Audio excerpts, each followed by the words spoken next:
7 statečných z různých světů bojují za čest a spravedlnost. Půl ork až nul, šmukař a zloděj ve světě místo své hledá. Až na dračí silou i duší, s démonem na zádech, jak živelná pohroma na bojišti řádí.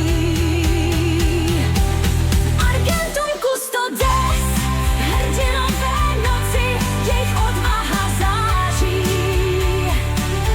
V boji spojují své síly, proti zlu stojí pevně a neohvějně.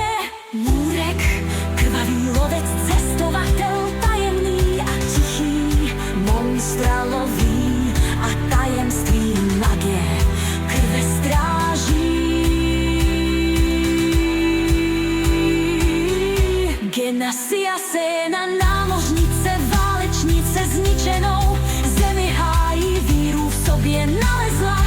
Milý však schází Martinos Paladin, čestný šampion Dahamut padl, ale v srdcích žije dál a z Elysia schlíží. Dartos kníže vyvolávač blesky vládne, elf plný síly však alkoholem pohrdne. Argentum Custodes, hrdinové noci, jejich odvaha září.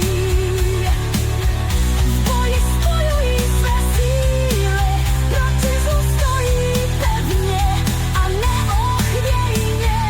Lycanus měnící tváře, moudrý druid z lesů, listí snů, Melody hledajíc. Dřívějšího tieflinga, druida, Hordura poslal se Kás. Spolu bojují za svět, za lidství a mír, jejich přátelství pevné. Žádný strach je nezastaví, společně překonají jakoukoliv tíži.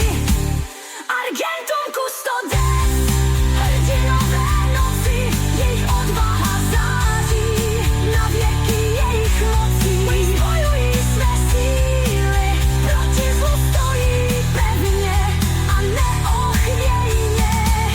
Argentum Custodes, Sancta Trinitas, legenda stále žije, u Skurvila a dojevala pije. Jejich příběh je nekonečný, jejich činy vzor pro nás hrdinové věků, jejich jména nesmrtelná.